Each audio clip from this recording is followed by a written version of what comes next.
Hi, എല്ലാ കൂട്ടുകാർക്കും സനു വ്ളോഗ്സിന്റെ പുതിയൊരു വീഡിയോയിലേക്ക് സ്വാഗതം. ഇത് 2025 മോഡൽ പഞ്ച് ഇവിയിലെ ബേസ് വേരിയന്റ് ആയ സ്മാർട്ട് വേരിയന്റ് ആണ്. അത്യാവശ്യം വേണ്ട ആക്സസറീസ് ഷോറൂമിൽ നിന്ന് തന്നെ ചെയ്തിരിക്കുന്ന ഒരു ബേസ് വേരിയന്റ് ആണ്. അപ്പോൾ ഈ വേരിയന്റിൽ എന്തെല്ലാം ഫീച്ചേഴ്സ് ആണ് വരുന്നത്, എന്തെല്ലാം ആക്സസറീസ് ആണ് അഡീഷണലി ചെയ്തിരിക്കുന്നത്, എത്രയാണ് ഇതിന്റെ updated on road price, detail ആയിട്ട് ചെക്ക് ചെയ്ത് നോക്കാം. 2025 മോഡൽ പഞ്ച് ഇവി ബേസ് വേരിയന്റിന്റെ എക്സ്റ്റീരിയർ എന്നുള്ള ലുക്ക് ആൻഡ് ഫീച്ചേഴ്സ് നോക്കുകയാണെങ്കിൽ ഇത് ഒറ്റ നോട്ടത്തിൽ ഒരു ബേസ് വേരിയന്റ് ആണെന്ന് തന്നെ മനസ്സിലാവും. പക്ഷേ നമ്മൾ ഷോറൂമിൽ നിന്ന് അത്യാവശ്യം വേണ്ട ആക്സസറീസ് ചെയ്യുകയാണെങ്കിൽ നമുക്കൊരു മിഡിൽ വേരിയന്റ് ലുക്കിലേക്ക് ഇത് കൊണ്ടുവരാനായിട്ട് പറ്റും. ഇപ്പോൾ ഈ വേരിയന്റിൽ എനിക്ക് ഏറ്റവും മിസ്സിംഗ് ആയിട്ട് തോന്നുന്ന ഒരു സാധനം എൻ്റെ റൂഫ് റെയിൽസ് ആണ്. റൂഫ് റെയിൽസ് ഏകദേശം 6000 രൂപയാണ് അഡീഷണലി കോസ്റ്റ് വരുന്നുള്ളൂ. ആ റൂഫ് റെയിൽസും കൂടി ചെയ്യുമായിരുന്നുവെങ്കിൽ ഇതൊരു മിഡിൽ വേരിയന്റിന്റെ ലുക്കിലേക്ക് വന്നേനെ. ഇപ്പോൾ ഈ വേരിയന്റിന്റെ എക്സ്റ്റീരിയർ എന്നുള്ള മറ്റ് ഫീച്ചേഴ്സ് നോക്കുകയാണെങ്കിൽ നമുക്കിപ്പോൾ ടോപ്പിലായിട്ട് DRL പ്ലസ് 10 ഇൻഡിക്കേറ്റേഴ്സ് വന്നിരിക്കുന്നു. അത് LED ആയിട്ട് കൊടുത്തിരിക്കുന്നു. അതിന് താഴെ നമുക്ക് LED ഹെഡ്ലൈറ്റുകൾ കൊടുത്തിരിക്കുന്നു. ഹൈ ബീമും ലോ ബീമും അതിനകത്ത് തന്നെ കാണാം. നമുക്ക് ഫോഗ് ലൈറ്റ് ഒന്നും വേരിയന്റിൽ വരുന്നില്ല. നമുക്ക് വേണമെങ്കിൽ ഷോറൂമിൽ നിന്ന് ആക്സസറൈസ് ചെയ്യാം. ഫ്രണ്ടിൽ ഒരു മാറ്റ് ബ്ലാക്ക് ഫിനിഷിലാണ് ഗ്രില്ല് കാര്യങ്ങൾ കൊടുത്തിരിക്കുന്നത്. ഈ ഒരു ടാറ്റയുടെ EV വാഹനങ്ങളിൽ വരുന്ന വൈറ്റ് ആൻഡ് ബ്ലാക്ക് ഫിനിഷിലെ ലോഗോ കാണാം. അതിനകത്താണ് നമ്മൾ ചാർജ് ചെയ്യാനുള്ള ഒരു പോർട്ട് വരുന്നത്. ഇപ്പോൾ ടോപ്പ് എൻഡിലേക്ക് പോയി കഴിഞ്ഞാൽ ഇവിടെ നമുക്കൊരു കണക്റ്റഡ് DRL കാര്യങ്ങൾ കാണാം. ഈ വേരിയന്റിൽ വശങ്ങളിൽ മാത്രമാണ് DRL വരുന്നത്. ഇതിനകത്ത് ഫോളോ മീ ഹോം ഓപ്ഷനോട് കൂടി ഒരു ഫ്ലിപ്പ് കീ ആണ് കൊടുത്തിരിക്കുന്നത്. Lock and unlock follow me ഹോമിൻ്റെ ഓപ്ഷൻ കൊടുത്തിരിക്കുന്നത്. ഒരു ഫ്ലിപ്പ് കീയും ഒരു നോർമൽ കീയുമാണ് ഉൾപ്പെടുത്തിയിരിക്കുന്നത്. വശങ്ങളിലേക്ക് വന്നു കഴിഞ്ഞാൽ നമുക്ക് ആദ്യം പറഞ്ഞ രീതിയിൽ ഇത് ബേസ് വേരിയൻ്റ് ആണ് എന്ന് ഫീൽ ചെയ്യും. കാരണം ഇതിനകത്ത് സ്റ്റീൽ വീലുകളാണ് കൊടുത്തിരിക്കുന്നത്. അതൊരു ബ്ലാക്ക് ഫിനിഷിൽ കൊടുത്തിരിക്കുന്നു. പിന്നെ നമ്മളുടെ മിറേഴ്സും ബ്ലാക്ക് ഫിനിഷിലാണ് വരുന്നത്. വീൽസിലേക്ക് വന്നു കഴിഞ്ഞാൽ നമുക്ക് ഈ ബേസ് വേരിയന്റിൽ 15 ഇഞ്ച് വീൽസാണ് കൊടുത്തിരിക്കുന്നത്. അതിനകത്തൊരു ബ്ലാക്ക് ഫിനിഷിലുള്ള വീൽ കപ്പ് കാര്യങ്ങൾ കൊടുത്തിരിക്കുന്നു. 185, 70 or 15 ആണ് ടയർ സൈസ് വരുന്നത്. ഫ്രണ്ടിൽ ഡിസ്കും ബാക്കിൽ ഡ്രം ബ്രേക്കുകളുമാണ്. അതിൻ്റെ നടുക്ക് ലോഗോ മാത്രം ടാറ്റ വൈറ്റ് ഫിനിഷിൽ കൊടുത്തിട്ടുണ്ട്. ദൂരെ നിന്നൊക്കെ നോക്കുകയാണെങ്കിൽ നമുക്ക് പക്ക ഒരു സ്റ്റീൽ വീലാന്ന് തോന്നത്തില്ല. അലോയ്സിൻ്റെ ലുക്കൊക്കെ ഇത് തരുന്നുണ്ട്. ഇത് EV ആയതുകൊണ്ട് .EV എന്ന് പറഞ്ഞ ബാഡ്ജിങ് ബ്ലൂ ലെറ്റേഴ്സിൽ കൊടുത്തിരിക്കുന്നു. നമ്മൾ ആദ്യം പറഞ്ഞ പോലെ തന്നെ മിറേഴ്സ് മാറ്റ് ബ്ലാക്ക് ഫിനിഷിലാണ്. അതിനകത്ത് LED 10 ഇൻഡിക്കേറ്റേഴ്സ് ഉൾപ്പെടുത്തിയിട്ടുണ്ട്. ഡോർ ഹാൻഡിൽസ് ബേസ് വേരിയന്റിൽ ബ്ലാക്ക് ഫിനിഷിൽ തന്നെയാണ് കൊടുത്തിരിക്കുന്നത്. ഇതാണ് ഓൾ ഓവർ വശങ്ങളിൽ നിന്നുള്ളൊരു ലുക്ക്. വശങ്ങളിൽ അത്യാവശ്യം നല്ല തിക്കായിട്ട് ആ ബ്ലാക്ക് ക്ലാഡിങ് നമുക്ക് പോകുന്ന കാണാം. അത് ആ ഡോറിൻ്റെ വശത്തിലും അത്യാവശ്യം വലിപ്പമുള്ള രീതിയിലാണ് ആ ക്ലാഡിങ് വരുന്നത്. ഗ്ലാസുകളെല്ലാം പ്ലെയിൻ ഗ്ലാസുകളാണ് കൊടുത്തിരിക്കുന്നത്. നമ്മളുടെ B പില്ലറും C പില്ലറും ഒരു മാറ്റ് ബ്ലാക്ക് ഫിനിഷിൽ കൊടുത്തിരിക്കുന്നു. റൂഫ് റെയിൽസും സൺ റൂഫും അതിനകത്ത് വരുന്നില്ല. റൂഫ് റെയിൽ നമ്മൾ ആദ്യം പറഞ്ഞ രീതിയിൽ 6000 രൂപയാണ് അഡീഷണൽ കോസ്റ്റ് വരിക. ബാക്കിൽ ആൻറ്റിൻ്റെ കാര്യങ്ങളൊന്നും ഈ ബേസ് വേരിയന്റിൽ ഉൾപ്പെടുത്തിയിട്ടില്ല. ബാക്കിലേക്ക് വന്നു കഴിഞ്ഞാൽ എല്ലാ പഞ്ച് വാഹനങ്ങളുടെയും ബാക്കിൽ നിന്നുള്ള ലുക്ക് ഓൾമോസ്റ്റ് സിമിലർ ആണ്. കാരണം ഇപ്പോൾ EV ആണെങ്കിലും പെട്രോൾ വെഹിക്കിൾ ആണെങ്കിലും ലുക്ക് കാര്യങ്ങളെല്ലാം എക്സാക്ട്ലി സിമിലർ ആണ്. ഇതിനിപ്പോൾ ഒരു സ്പോർട്ടി ലുക്ക് വരാണ്ട് ഒരു സ്പോയിലർ അഡീഷണലി ചെയ്തിട്ടുണ്ട്. ഇത് ഷോറൂമിൽ നിന്ന് ആക്സസറൈഡ് ചെയ്തിരിക്കുന്നതാണ്. ഇതിൻ്റെ കൂടെ വരുന്നതല്ല. ഇതിന് 5800 രൂപയാണ് സ്പോയിലറിന് കോസ്റ്റ് വരുന്നത്. നമുക്ക് അതിന് നടുക്കായിട്ട് ഹൈ മൗണ്ടഡ് സ്റ്റോപ്പ് ലാമ്പ് കൊടുത്തിരിക്കുന്നു. ബാക്കിലെ ഗ്ലാസ് പ്ലെയിൻ ഗ്ലാസ്സുകളാണ്. വൈപ്പർ വാഷർ ഡിഫോഗർ ഒന്നും തന്നെ വരുന്നില്ല. ടെയിൽ ലൈറ്റ്സ് ഫുൾ LED ആയിട്ട് കൊടുത്തിരിക്കുന്നു. ഇത് സ്റ്റോപ്പ് ലൈറ്റ് ഇൻഡിക്കേറ്റേഴ്സ് വശങ്ങളിലായിട്ട്, ബാക്കി രണ്ടും ഡെമ്മി ആയിട്ടാണ് വരുന്നത്. റിവേഴ്സ് ലൈറ്റ് ഇവിടെ താഴെയായിട്ടാണ് കൊടുത്തിരിക്കുന്നത്. ബാക്കിൽ 2 പാർക്കിംഗ് സെൻസേഴ്സ് കാണാം. പഞ്ച് EV എന്ന് പറഞ്ഞാൽ ലെറ്ററിങ് ബ്ലാക്ക് കളറിൽ കൊടുത്തിരിക്കുന്നു. റിവേഴ്സ് ക്യാമറ ഇതിനകത്ത് മ്യൂസിക് സിസ്റ്റം ആക്സസറൈഡ് ചെയ്തിട്ടുണ്ട്. അതിൻ്റെ റിവേഴ്സ് ക്യാമറ നമ്മൾക്ക് കാണാം. ഇവിടെ ട്രയാറോ ഷേപ്പിലുള്ള ഡിസൈൻസ് കാര്യങ്ങൾ കൊടുത്തിരിക്കുന്നു. ഒരു റിഫ്ലക്റ്റേഴ്സ് കാണാം. നമ്മൾ ബാക്കിൽ ഒരു ഡാഷ് ക്യാം ഇതിനകത്ത് ആക്സസറൈഡ് ചെയ്തിട്ടുണ്ട്. ഏകദേശം 9000 രൂപയാണ് അതിന് കോസ്റ്റ് വരുന്നത്. ഫ്രണ്ടിലും ബാക്കിലും റെക്കോർഡിങ്ങോട് കൂടിയ ഡാഷ് ക്യാമും ഇതിനകത്ത് ആക്സസറി ആയിട്ട് ചെയ്തിരിക്കുന്നതാണ്. ഇനി നമുക്ക് ഇതിൻ്റെ ബൂട്ട് ഒന്ന് ഓപ്പൺ ചെയ്ത് നോക്കാം. Magnetic boot opening base variant ആയാലും കൊടുത്തിട്ടുണ്ട്. സ്ക്വയറിഷ് ആയിട്ടുള്ള വലിയ ബൂട്ടുകളാണ്. 350 ലിറ്ററാണ് ബൂട്ടിൻ്റെ സ്പേസ് വരുന്നത്. നമുക്ക് അഡ്ജസ്റ്റബിൾ ഹെഡ് റെസ്റ്റ് കാര്യങ്ങളാണ് കൊടുത്തിരിക്കുന്നത്. നമുക്ക് 60-40 സ്പ്ലിറ്റ് സീറ്റിൻ്റെ ഓപ്ഷൻസ് ഒന്നും വരുന്നില്ല. ബൂട്ട് ലൈറ്റ് കാര്യങ്ങളൊന്നും ബാക്കിൽ കൊടുത്തിട്ടില്ല. ഇതിൽ സ്പെയർ വീല് പഞ്ച് EVയിൽ വരുന്നില്ല.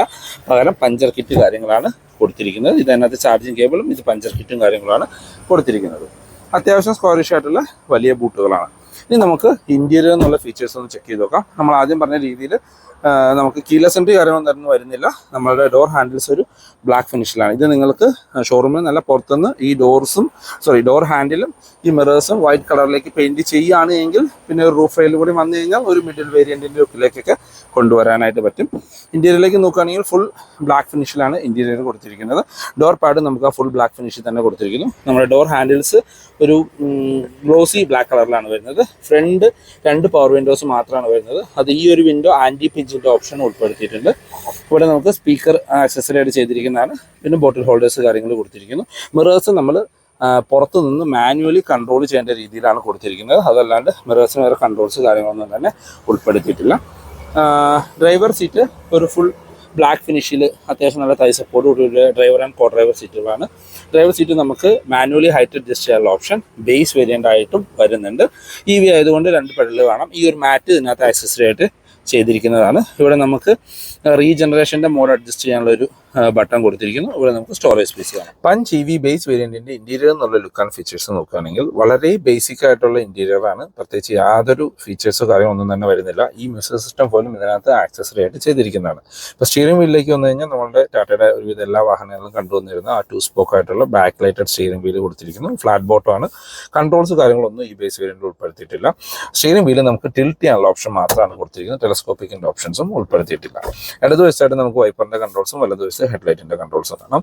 ഇൻസ്ട്രുമെന്റ് ക്ലസ്റ്ററിലേക്ക് വന്നാൽ ഫുള്ളി ഡിജിറ്റൽ ആയിട്ടുള്ള ഒരു ക്ലസ്റ്റർ യൂണിറ്റ് ആണ് കൊടുത്തിരിക്കുന്നത്. അതിനകത്ത് ഇപ്പോൾ ബാറ്ററിയുടെ ചാർജിങ് പെർസെൻറ്റേജ്, ഗിയർ പൊസിഷന്, അങ്ങനെ അത്യാവശ്യം വേണ്ട ഇൻഫർമേഷൻസ് എല്ലാം കൊടുത്തിട്ടുണ്ട്. അഡീഷണൽ ആയിട്ട് എനിക്ക് കൊടുത്തിരിക്കുന്ന ഒരു ഇൻഫർമേഷൻ എന്ന് പറഞ്ഞാൽ നമ്മളുടെ AC കൊടുത്തിരിക്കുന്നത് ഓട്ടോമാറ്റിക് ക്ലൈമറ്റ് കൺട്രോളിന്റെ AC യൂണിറ്റ് ആണ് കൊടുത്തിരിക്കുന്നത്. അതിന്റെ ക്ലൈമറ്റ് കൺട്രോളിന്റെ ഡീറ്റെയിൽസ് നമുക്ക് ഈ ഇൻസ്ട്രുമെന്റ് ക്ലസ്റ്ററിലാണ് അറിയാനായിട്ട് പറ്റുക. അപ്പം നമ്മൾ ഫാനിന്റെ സ്പീഡ് കൂട്ടുന്നത് നിങ്ങൾക്ക് അറിയാനായിട്ട് പറ്റും. അതിനകത്ത് ടെമ്പറേച്ചർ അഡ്ജസ്റ്റ് ചെയ്യുന്നത് നമുക്ക് ചേഞ്ച് ആവുന്നത് കാണാം. അങ്ങനെ അത്യാവശ്യം വേണ്ട എല്ലാ ഇൻഫർമേഷൻസും അതിനകത്ത് കൊടുത്തിട്ടുണ്ട്. അത് കൺട്രോൾ ചെയ്യാനായിട്ട് ഒരു ബട്ടൺ നമുക്ക് ഇവിടെ കൊടുത്തിരിക്കുന്നത് കാണാം. ഇപ്പോൾ 97% ചാർജാണ് ഇതിനകത്ത് കാണിക്കുന്നത്. 47.3 കിലോമീറ്റർ ടോട്ടൽ ഓടിയിട്ടുണ്ട്. ഈ റേഞ്ച് വെച്ച് എന്തോരം ഓടാൻ പറ്റും എന്ന് ചോദിച്ചു കഴിഞ്ഞു കഴിഞ്ഞാൽ അതിൻ്റെ 317 റേഞ്ച് എന്നും അതിനകത്ത് നിങ്ങൾക്ക് കാണിച്ചിരിക്കുന്നത് കാണാം. അങ്ങനെ വളരെ ബേസിക് ആയിട്ടുള്ള ഇൻഫർമേഷൻസ് വരുന്ന ഒരു ഇൻസ്ട്രുമെന്റ് ക്ലസ്റ്ററിലാണ്. സെൻട്രലിലേക്ക് വന്നു കഴിഞ്ഞാൽ പഞ്ച് EV ബേസ് വേരിയന്റിൽ മ്യൂസിക് സിസ്റ്റം വരുന്നില്ല. ഇതൊരു 10 ഇഞ്ചിന്റെ ആൻഡ്രോയിഡ് സ്ക്രീൻ ആക്സസറി ആയിട്ട് ഷോറൂമിൽ നിന്ന് തന്നെ ചെയ്തിരിക്കുന്നതാണ്. 4 സ്പീക്കറും ഒരു റിവേഴ്സ് ക്യാമറ ഇതിന്റെ കൂടെ വരുന്നുണ്ട്. സ്പീക്കേഴ്സ് കൊടുത്തിരിക്കുന്നത് JBLന്റെ സ്പീക്കേഴ്സ് ആണ്. നല്ല മ്യൂസിക് ക്ലാരിറ്റി കാര്യങ്ങളാണ്. ഇപ്പോൾ നമ്മളൊരു മ്യൂസിക് പ്ലേ ചെയ്യുന്ന കോപ്പിറൈറ്റിന്റെ ഇഷ്യൂ വരുന്നത് കൊണ്ടാണ് അത് പ്ലേ ചെയ്യാണ്ട് വെച്ചിരിക്കുന്നത്. ഇപ്പോൾ നമുക്ക് USB കണക്ട് ചെയ്ത് വീഡിയോ പ്ലേ ചെയ്യാനും നമുക്ക് ആൻഡ്രോയിഡ് ആയതുകൊണ്ട് ഡയറക്റ്റ് യൂട്യൂബ് അങ്ങനത്തെ ഒരുവിധം വേണ്ട എല്ലാ ഫീച്ചേഴ്സും ഇതിനകത്ത് വരുന്നുണ്ട്. ഡയറക്റ്റ് നാവിഗേഷൻ്റെ ഓപ്ഷൻസ് ഉൾപ്പെടെ വരുന്ന നല്ല ക്ലാരിറ്റി ഉള്ള ഒരു ഇൻഫർടൈൻമെന്റ് സ്ക്രീൻ അല്ലെങ്കിൽ ഒരു ആൻഡ്രോയിഡ് സ്ക്രീനാണ് ഇതിനകത്ത് വരുന്നത്. അതിന് താഴേക്ക് വന്നു കഴിഞ്ഞാൽ നമുക്ക് AC വെൻസ് കൊടുത്തിരിക്കുന്നു. അതിന് സെന്റർ പോർഷൻ നമുക്ക് എംറ്റി ആയിട്ടും നമ്മുടെ നോർമൽ പഞ്ചുകളിൽ ഇവിടെയാണ് ഹസാർഡ് ലൈറ്റ് വന്നിരുന്നത്. ഇതിനകത്ത് അത് മാറ്റിയിട്ടുണ്ട്. 2 AC വെൻസും നടുക്കുള്ള പോർഷൻ ആ ഡിസൈൻ എലമെന്റ് ആയിട്ട് കൊടുത്തിരിക്കുന്നു. അതിന് താഴേക്ക് വന്നു കഴിഞ്ഞാൽ നമുക്ക് ആ ഒരു ടച്ച് പാനൽ കാണാം. അതിനകത്ത് നടുക്കായിട്ടാണ് ഹസാർഡ് ലൈറ്റിന്റെ ബട്ടൺ കൊടുത്തിരിക്കുന്നത്. പിന്നെ നമുക്കിവിടെ ബൂട്ട് ഓപ്പൺ ചെയ്യാനുള്ളത്, ലോക്ക് ആൻഡ് അൺലോക്ക്, ഫ്യൂവൽ, നമ്മളുടെ ഫ്രണ്ടിലെ ചാർജിങ് പോർട്ട് ഓപ്പൺ ചെയ്യാനുള്ളത്. പിന്നെ താഴേക്ക് വന്നു കഴിഞ്ഞാൽ നമ്മുടെ AC കൺട്രോൾസ് ആണ്. ഓട്ടോമാറ്റിക് ക്ലൈമറ്റ് കൺട്രോളാണ് വരുന്നത്. നമ്മൾ ആദ്യം പറഞ്ഞ പോലെ അത് കൺട്രോൾ ചെയ്യുന്ന സമയത്ത് അതിന്റെ ഫംഗ്ഷനുകൾ അറിയാൻ പറ്റിയ നമ്മുടെ ഇൻസ്ട്രുമെന്റ് ക്ലസ്റ്ററിലാണ്. അതിന് താഴെയായി 12 വോൾട്ടിന്റെ ചാർജിംഗ് പോർട്ട് കൊടുത്തിരിക്കുന്നു. മ്യൂസിക് സിസ്റ്റത്തിന്റെ USB കണക്ട് ചെയ്യാനുള്ള ഓപ്ഷൻസും അതിന്റെ ഒരു ഔട്ടും നമുക്ക് ഇവിടെ കാണാനായിട്ട് പറ്റും. ഈ കൊടുത്തിരിക്കുന്നത് നമ്മുടെ ഡാഷ് ക്യാമിന്റെ കണക്ഷനാണ്. നമ്മുടെ 12 വോൾട്ടിന്റെ ചാർജിംഗ് പോർട്ടിൽ അത് കണക്ട് ചെയ്ത് കഴിഞ്ഞാൽ നമുക്ക് ഡാഷ് ക്യാം വർക്ക് ചെയ്യുന്നത് കാണാം. ഫ്രണ്ടിൽ റെക്കോർഡിംഗ് ഉള്ള ഒരു ഡാഷ് ക്യാം കാര്യങ്ങളാണ് കൊടുത്തിരിക്കുന്നത്. അത് താഴെയായിട്ട് നമ്മുടെ ഗിയർ സെലക്ടർ കാണാം. Neutral, drive, sport mode, reverse, അങ്ങനെ കണക്ഷൻ മീൻസ് 4 ഡ്രൈവ് മോഡുകളാണ് അതിനകത്ത് കൊടുത്തിരിക്കുന്നത്. അതിൽ പോർഷൻസ് എല്ലാം നമുക്കൊരു ഗ്ലോസി ബ്ലാക്ക് ഫിനിഷ് കൊടുത്തിരിക്കുന്നു. നമ്മുടെ റീജനറേഷൻ അഡ്ജസ്റ്റ് ചെയ്യാനുള്ള ഒരു ബട്ടൺസ് നമുക്ക് ഈ വശത്തായിട്ടാണ് കൊടുത്തിരിക്കുന്നത്. അത് താഴേക്ക് വന്നു കഴിഞ്ഞാൽ ഇവിടെ എല്ലാം സ്റ്റോറേജ് സ്പേസ് ആണ് വരുന്നത്. ഹാൻഡ് ബ്രേക്കും മാനുവൽ ഹാൻഡ് ബ്രേക്കാണ് കൊടുത്തിരിക്കുന്നത്. നല്ല കംഫർട്ടായിട്ട് ഇരിക്കാൻ പറ്റുന്ന സീറ്റുകളാണ്. എനിക്കൊന്ന് നെക്സോണിലൊക്കെ കണ്ട സെയിം സീറ്റുകളാണ് പഞ്ച് EV ബേസ് വേരിയന്റിൽ കൊടുത്തിരിക്കുന്നത്.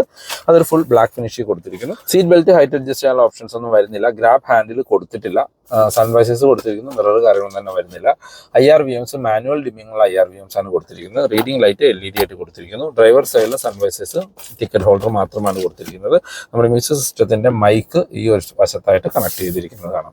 അങ്ങനെ വളരെ ബേസിക് ആയിട്ടുള്ള ഫീച്ചേഴ്സ് മാത്രമാണ് പഞ്ചിന്റെ ഈ ഒരു ബേസ് വേരിയന്റിൽ കൊടുത്തിരിക്കുന്നത്. ഇനി നമുക്ക് ബാക്ക് യാത്രക്കാരെ കംഫർട്ട് ഒന്ന് ചെക്ക് ചെയ്ത് നോക്കാം. ബാക്ക് യാത്രക്കാരെ കംഫർട്ട് നോക്കുകയാണെങ്കിൽ 90 ഡിഗ്രിയിൽ വൈഡായിട്ട് തുറക്കുന്ന ബാക്ക് ഡോറുകളാണ്. അതുകൊണ്ട് കയറി ഇറങ്ങാനൊക്കെ വളരെ എളുപ്പമാണ്. Door pad full black finish കൊടുത്തിരിക്കും. നമ്മുടെ കറക്കിത്തിരിക്കുന്ന വിൻഡോസ് കാര്യങ്ങളാണ് വരുന്നത്. ഡോർ ഹാൻഡിൽസ് ആ ഗ്ലോസി ബ്ലാക്ക് ഫിനിഷ് കാണാം. സ്പീക്കർ ഗ്രില്ല് വരുന്നുണ്ട്. സ്പീക്കർ ഇതിനകത്ത് ആക്സസറി ആയിട്ട് ചെയ്തിരിക്കുന്നതാണ്. നമ്മൾ ആദ്യം പറഞ്ഞ രീതിയിലൊരു മാറ്റ് ചെയ്തിട്ടുണ്ട്. ബാക്കിലേക്ക് AC വെൻസ് കാര്യങ്ങളൊന്നും തന്നെ വരുന്നില്ല. ബാക്കിലെ സീറ്റ് 2 പേർക്കുള്ള അഡ്ജസ്റ്റബിൾ ഹെഡ് റെസ്റ്റ് ആണ് കൊടുത്തിരിക്കുന്നത്. സെൻറ്റർ ആംറസ്റ്റ് കാര്യങ്ങളൊന്നും തന്നെ വരുന്നില്ല. 3 പേർക്കുള്ള ഡെഡിക്കേറ്റഡ് സീറ്റ് ബെൽറ്റ് കാര്യങ്ങൾ കാണാം. അപ്പോൾ നമ്മൾ ഫ്രണ്ട് സീറ്റ് എൻ്റെ ഹൈറ്റിനാണ് അഡ്ജസ്റ്റ് ചെയ്തിരിക്കുന്നത്. കയറി ഇരുന്നാൽ പോലും നമുക്ക് അത്യാവശ്യം ലെഗ് റൂം ആൻഡ് റൂം കാണാവുന്നതാണ്. ഹെഡ് റൂം നോക്കുകയാണെങ്കിൽ നിവർന്നിരുന്നാൽ പോലും ഏകദേശം ഒരു 8 സെൻറ്റിമീറ്റർ ഹെഡ് റൂം ബാലൻസ് ഉണ്ട്. വൈഡായിട്ടുള്ള ബാക്ക് സ്പേസ് ആണ്. 3 പേർക്കൊക്കെ സുഖമായിട്ട് ഇരിക്കാനായിട്ട് പറ്റും. ബാക്കിൽ ഗ്രാബ് ഹാൻഡിൽസ് കൊടുത്തിരിക്കുന്നത് സ്പ്രിംഗ് ആയിട്ടുള്ള ഫിക്സഡ് ഗ്രാബ് ഹാൻഡിൽസ് കാര്യങ്ങളാണ് കൊടുത്തിരിക്കുന്നത്. അപ്പോൾ 10 ലക്ഷം രൂപ ബഡ്ജറ്റിൽ 4 പേർക്ക് അല്ലെങ്കിൽ 5 പേർക്ക് കംഫർട്ടായിട്ടിരുന്ന് യാത്ര ചെയ്യാൻ പറ്റുന്ന ഒരു EV നോക്കുന്നവരാണ് എങ്കിൽ നിങ്ങൾക്ക് ടാറ്റ പഞ്ചിൻ്റെ ബേസ് വേരിയന്റ് ഒന്ന് കൺസിഡർ ചെയ്യാം, അല്ലെങ്കിൽ ടെസ്റ്റ് ഡ്രൈവ് ചെയ്ത് നോക്കാവുന്നതാണ്. പഞ്ച് EVയുടെ സേഫ്റ്റി ഫീച്ചേഴ്സിലേക്ക് വന്നാൽ പഞ്ച് ഗ്ലോബൽ എൻക്യാപ്പിൽ 4 സ്റ്റാർ റേറ്റിംഗ് കിട്ടിയ ഒരു വാഹനമാണ്. ആ സെയിം പ്ലാറ്റ്ഫോം തന്നെയാണ് EV-യിലേക്കും യൂസ് ചെയ്തിരിക്കുന്നത്. പിന്നെ നമുക്ക് base variant 6 air bag standard ആയിട്ട് വരുന്നുണ്ട്. ABS, CBD, traction control, hill hold പോലുള്ള ഫീച്ചേഴ്സ് പഞ്ച് EV-യിൽ ഉൾപ്പെടുത്തിയിട്ടുണ്ട്. നമ്മുടെ ബാറ്ററി പാക്കിലേക്ക് വന്നു കഴിഞ്ഞാൽ ഇത് ബേസ് വേരിയന്റ് 315 ആണ് കമ്പനി ക്ലെയിം ചെയ്യുന്ന സർട്ടിഫൈഡ് റേഞ്ച്. റിയൽ ലൈഫിൽ നമുക്കൊരു 230-250 ഇടയ്ക്ക് ഈ വാഹനത്തിന് റേഞ്ച് എക്സ്പെക്ട് ചെയ്യാം. ഇപ്പം ഞാൻ ഓൺലൈനിൽ വീഡിയോ എടുക്കുന്നതിന് മുമ്പ് നോക്കിയിരുന്നു, പലർക്കും ഒരു 230-240 മാക്സിമം 260 വരെയൊക്കെയാണ് ഈ ഒരു ബാറ്ററിയിൽ നിന്ന് കിട്ടിയിരിക്കുന്ന ഒരു റേഞ്ച്. ഇത് 80.46 BHP ആണ് ഈ ഒരു ബേസ് വേരിയന്റിൽ തന്നിരിക്കുന്ന ഒരു പവർ. ഇപ്പോൾ 60 കിലോ വാട്ട് ബാറ്ററി പവർ ആണ്, 60 കിലോ വാട്ടിന്റെ ഒരു മോട്ടോർ പവർ ആണ് കിട്ടുന്നത്. BHP-യിലേക്ക് കൺവേർട്ട് ചെയ്യുമ്പോൾ 80.46 BHP, 114 Nm ടോർക്കും ഉൽപ്പാദിപ്പിക്കുന്ന ഒരു മോട്ടറാണ്. ഇപ്പോൾ 0 to 100 നോക്കുകയാണെങ്കിൽ 13.5 സെക്കൻഡിൽ ഇത് 0 to 100 റീച്ച്. 5 EV ബേസ് വേരിയന്റിന്റെ ഓൺ റോഡ് പ്രൈസിലേക്ക് വന്നാൽ എക്സ് ഷോറൂം പ്രൈസ് 9.99 ലക്ഷമാണ്. ഓൺ റോഡിലേക്ക് വരുമ്പോൾ 10,56,000 രൂപ. പഞ്ചിന്റെ EV വാഹനങ്ങൾക്ക് അത്യാവശ്യം ഓഫർ കാര്യങ്ങൾ എപ്പോഴും അവൈലബിൾ ആണ്. ഈ 10,56,000 രൂപയിൽ നിന്ന് വീണ്ടും നിങ്ങൾക്ക് 50,000 രൂപ ഓഫർ കിട്ടും. ഒന്നല്ലെങ്കിൽ നിങ്ങൾ ടാറ്റയുടെ ഏതെങ്കിലും ഒരു വാഹനമായിട്ട് ഈ വാഹനം എക്സ്ചേഞ്ച് ചെയ്യണം. അതിനാണ് നമ്മൾ ലോയൽറ്റി എന്ന് പറഞ്ഞ 50,000 രൂപ ഓഫർ കൊടുക്കുന്നുണ്ട്. അതല്ല, നിങ്ങൾക്ക് വേറെ ഏതെങ്കിലും ഒരു വാഹനമായിട്ട് പഞ്ച് EV എക്സ്ചേഞ്ച് ചെയ്യുമ്പോൾ അവിടെ നിങ്ങൾക്ക് 50,000 രൂപ ഓഫർ കിട്ടും. അങ്ങനെ നിങ്ങളൊരു വാഹനം എക്സ്ചേഞ്ച് ചെയ്യാൻ ടാറ്റയുടെ അല്ലെങ്കിൽ മറ്റേത് വാഹനമായിട്ട് എക്സ്ചേഞ്ച് ചെയ്യുകയാണെങ്കിലും 50,000 രൂപയും കൂടി ഓഫർ കിട്ടുമ്പോൾ നിങ്ങൾക്ക് ഏകദേശം 10 ലക്ഷം രൂപയ്ക്ക് ഈ വാഹനം ഓൺ റോഡ് ഇറക്കാം. അഡീഷണലി നിങ്ങൾക്ക് 8,000 രൂപ വേറൊരു ഓഫർ ഉണ്ട് നിങ്ങളുടെ വീട്ടിൽ സോളാർ ഉണ്ടെങ്കിൽ. അങ്ങനെ ഓഫറുകൾ അത്യാവശ്യം സ്പ്ലിറ്റഡ് ആയിട്ടാണ് കൊടുത്തിരിക്കുന്നത്. എല്ലാ ഓഫറും നോക്കുകയാണെങ്കിൽ ഏകദേശം 80,000 രൂപ വരെ ഓഫർ ഉണ്ട്.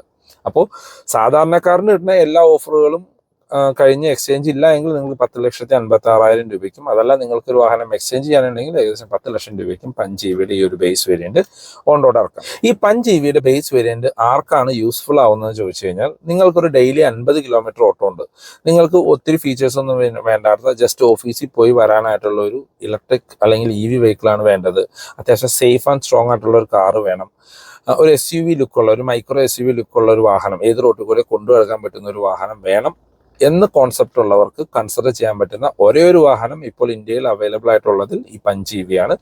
ഇപ്പോൾ കമ്പനി ക്ലെയിം ചെയ്യുന്ന 315 ആണെങ്കിലും റിയൽ ലൈഫിൽ സിറ്റിയിലൊക്കെ ഓടിക്കുകയാണെങ്കിൽ എങ്ങനെ ഓടിച്ചു കഴിഞ്ഞാൽ ഒരു 230-250 ഇടയ്ക്ക് റേഞ്ച് കിട്ടും. അപ്പോൾ 50 കിലോമീറ്റർ ഓട്ടോ ഉള്ള ഒരാളാണെങ്കിൽ നിങ്ങൾ വീക്കിലി വൺസ് അല്ലെങ്കിൽ 3-4 ദിവസം കൂടുമ്പോൾ ഒന്ന് ചാർജ് ചെയ്താൽ മതിയാവും. സോളാറൊക്കെ വീടുള്ള ആൾക്കാർക്കാണെങ്കിൽ 100% ഇതൊരു വാല്യൂ ഫോർ മണി ആയിട്ടുള്ളൊരു വാഹനമാണ്.